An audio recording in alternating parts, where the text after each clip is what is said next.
This is part of my assignment. So I would like to share from the book of Psalm number 1. My topic is pleasing God, or we can make it longer, to please the Lord with godly character. First of all, I would like to read the book of Psalm number 1, verses 1 to 6. Beginning from verses 1. Blessed is the man that walketh not in the counsel of the ungodly, nor standeth in the way of sinners, nor sitteth in the seat of the scornful. But his delight is in the law of the Lord, and in his law doeth he meditate day and night.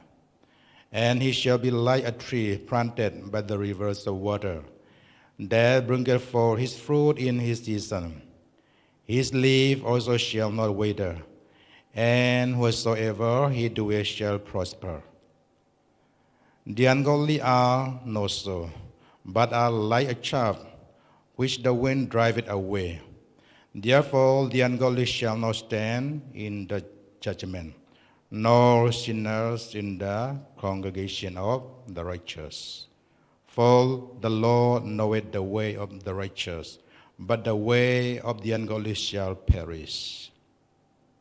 May the Lord bless through this what we are reading in Psalm number 1. The book of Psalm number 1 begins with a blessed man. Maybe the writer has seen those people around, as well as who suffer, as on the result of their character. It is totally applicable to every human being to be a blessed person or a wicked person based on how we are living. And also this psalm is written in order to teach people what is right and wrong. Chapter 1 describes the things that pleasing to the Lord and how to do things. It explains that there are consequences of not following the path of the Lord.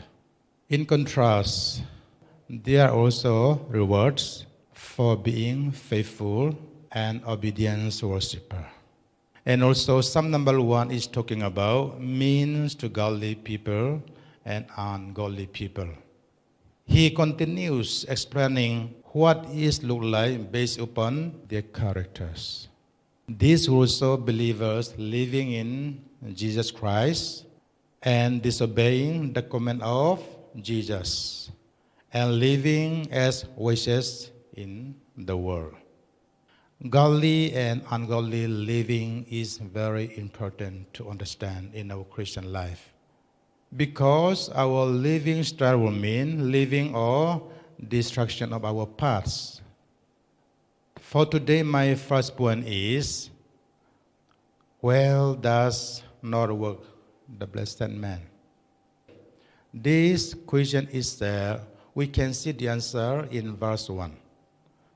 Walketh not in the counsel of the ungodly.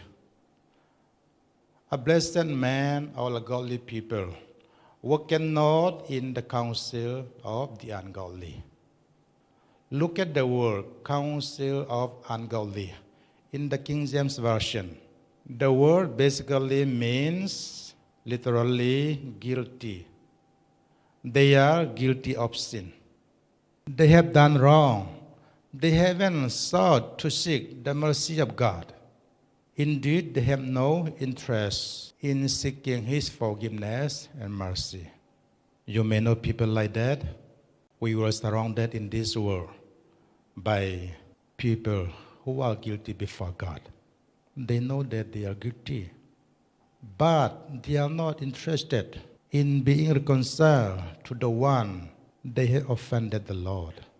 My friend, these guilty men have counsel to give you. They have planned for you to implement your life. It's not enough for them to follow their own destructive plans and advice. They offer it everyone who would take it. They even push it on those who want it. Therefore, For us to be a blessed person is very important. The ungodly people are doing or following their own destruction. To a godly person, for a godly person, we should not, in the midst of this counsel of the ungodly people. Again, we can see in verse 1, blessed people are not standing in the way of sinners. Way of sinners. There are ways which they tend to go. There are courses and direction in life that they all tend to take. These people, their life headed in a certain direction. Again, in verse 1, we can see that blessed people are not seated in the seat of the scornful. These men are described as scornful. What does it mean? It says in Proverbs chapter 21, verses 24 says, proud and haughty scorner in his name, who delight in proud wrath. Again in Proverbs chapter 22, verses 10 says, cast out the scorner, and contention shall go out. Yea, strife and reproach shall cease. My friend, do you know anyone like that? The scorned people are walk in the way of destruction. Therefore, to be a blessed person is very, very important to have in our Christian life. A blessed man has no interest in surrounding himself with the light of those folks. He wouldn't want to pitch his tent in the camp of these characters, either literally or metaphorically. Now, my first point is, well, does not work the blessed man. Now my point number 2. How the blessed man stand. Verse 2 says, his delight is in the law of the Lord. A blessed person always delight in the word of God. Always he tend to receive the word of God. That is how a blessed people. They delight in every church activities. They delight in doing for God. They delight and happy to worship the Lord. They delight to give something for God. That is how a blessed man or a godly man live. Again in verse 2 says, he meditate day and night. A godly life or a blessed man meditate day and night. What he meditate? He meditate the word of God. He meditate the law of God. That is what in their heart. Not always how to get, not always what to get, but a blessed man, when he meditate the word of God day and night, he realizes what to offer, how to give, what to do for God, what to do things for the people of God. That's what his thought, his mind came in positive way. Always thinking that, what can I do for God? How can I help the people in need? That is what the godly people or a blessed man thinking day and night. Now my point number 3. How the righteous be like. In verse 3 says, like a tree planted by the rivers of water. The righteous man, a godly man, like a tree planted by the river of water. Because One, he is planted by the riverside. Constantly he receives what is needed for the whole body. If he constantly receives what is needed for his body, water, he can bear fruit. The leaf will become green. The tree will flower out too beautifully. That is what those planted by the riverside and receive constantly water from God.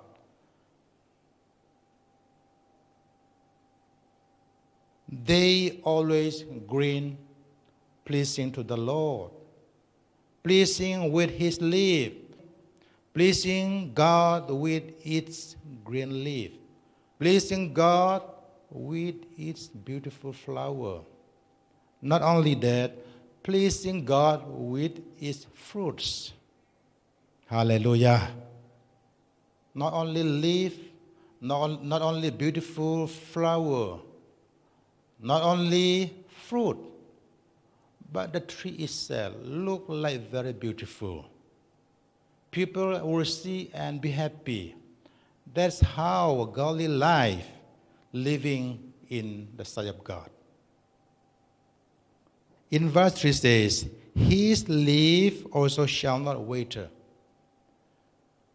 Why not the tree planted beside the river never wither its leaf? Because even though you can't see, but it has direct received what is needful for the whole tree. Human eye could not see how they receive water or vitamin for their healthy. But since they are planted by the riverside, they never stop receiving what is needful for their good health. Therefore, not only green leaf, but beautiful flowers that come out and beautiful fruits are bearing. That's how a tree that planted by the riverside. Why Christians are so easily lazy to worship, lazy to go to church, lazy to pray, lazy to give? Because they haven't received constant food from God. They are not interested to listen. They have no zeal to receive the word of God. Therefore, they slowly drying and at last drying up. Because inside there's no living. They are dry. Therefore, it is very important to receive constant water, constant of our spiritual food. Again, in verse 3 says, whatsoever he doeth shall prosper. Hallelujah. Who will prosper? Who will grow? The people who are planted by the riverside, the people of God who are planted in the church, the people of God who will mingle with his Christian brothers and sisters, these people will prosper and they will bear good fruit. That's how the righteous people living in this world. Now my fourth point is, what the ungodly be like? The first 3 points I mentioned how the godly people. Now the last one is, what the ungodly people be like? Verse 5 says, like a chaff which the wind driveth away. The ungodly people or who does not have faith in the Lord, they are like a chaff. Why the wind drive it away? Because there's no seed inside. Their inside is empty. There's nothing. Even there is not one Bible verse at all. Even there is not one Christian song at all. There is no one word that pleasing to the Lord. They are dry because easily, no need to have a big storm, but just a small wind blow out and they will run away. They will drive it away because they are empty. Inside, there's nothing of the seed of God, nothing inside the Word of God. Again in verse 5 says, the ungodly shall not stand in the judgment, because they are sinners, they are ungodly, they are living how what they want. That's why these people are called ungodly. Someday they will stand in the sight of God. Someday they will stand in front of God to get judgment.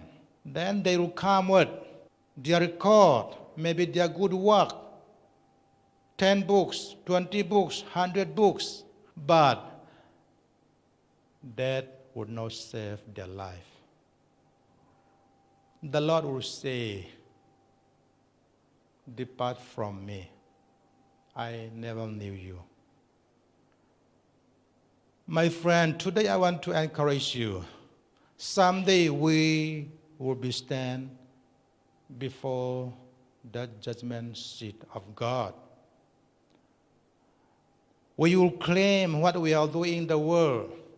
We will be judging how we live in the world.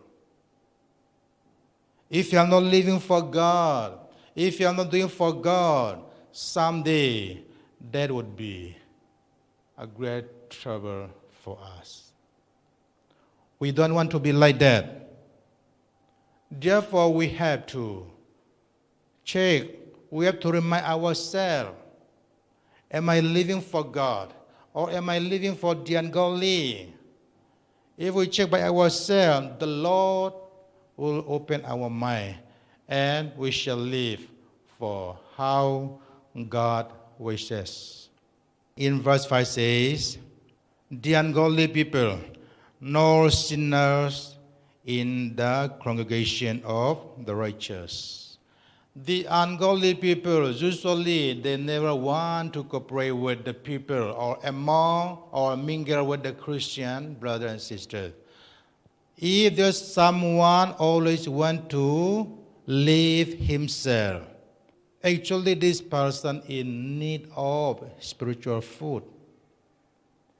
If you're always lazy to mingle with your Christian brothers and sisters, if you're a young man or a young girl, if you're lazy to cooperate with your Christian friends, you live alone, you are happy to stay yourself. If you're never in youth service, if you're never interested to go in the church congregation, you are far and far away from the Lord. More and more you'll be far and further and further. At last, your life will be die. As we mentioned it before, you are like a tree, never receive water, because no water, no food for your spiritual life. Therefore, it is also very important to mingle and fellowship with our brothers and sisters, our Christian friends. That is another way of growing up our spiritual life. If you stay alone, and then you'll be fear of your Christian friends. Therefore, my friend, be cooperate or be friend, try to friend with your members. Again in verse 6 says, the ungodly shall perish. The ungodly people not only not bearing fruit, what the Bible says, shall perish. They shall perish because they are drying up. no leaf, no flower, no fruit. This kind of tree shall be very end soon. This is a time that God has given for us to bear fruit. This is a time for us to please God. This is time to live a godly life, to receive the blessings of God, to be a blessed person. That's what God wants us to live in this world. Before we go to heaven, the Lord wants us to be blessed in this world. Through you, people can see. Through you, people will believe our Lord Jesus Christ. King David in Psalm number 1 reminds us that those who worship the Lord are promised eternal life and shall be blessed. But those who do not believe in the scripture and follow the ways of the devil will perish. My dear friend, today I want to encourage you through Psalm number 1. Pleasing the Lord, or pleasing the Lord with godly character. Pleasing the Lord is another way of receiving blessings of God while we are living in this world. Not only salvation to reach to heaven, but we need blessings to live. We need blessings to enjoy our family. We need blessings from God to live a worthy life. We need blessings to do evangelism. We need blessings from God to be a blessed person, since we are sons and daughters of God. We don't want to live as a dry tree. We want to live as a tree that planted by the riverside. We can bear more fruit for God. We can bear more fruit to win the lost souls. How important in our life to receive the blessings of God. To receive the blessings of God, we must please our God. I will give you one example. In our family, you may have 2, 3 children in your family. Of course, we love all our children. But there's another different things. Among 4 children, there's 1 or 2 pleasing their parents. Parents love equally their children. But there's another way who please their parents receive more blessings than the other children. Then if you want to receive more blessings than your brothers, your sisters, how you would do? You have to be obedient to your parents. If your parents tell you to do something, you must do with love. If your parents say something not to do, don't do, your parents will be happy, more happier than those disobedience. That's how we also receive the blessings of God.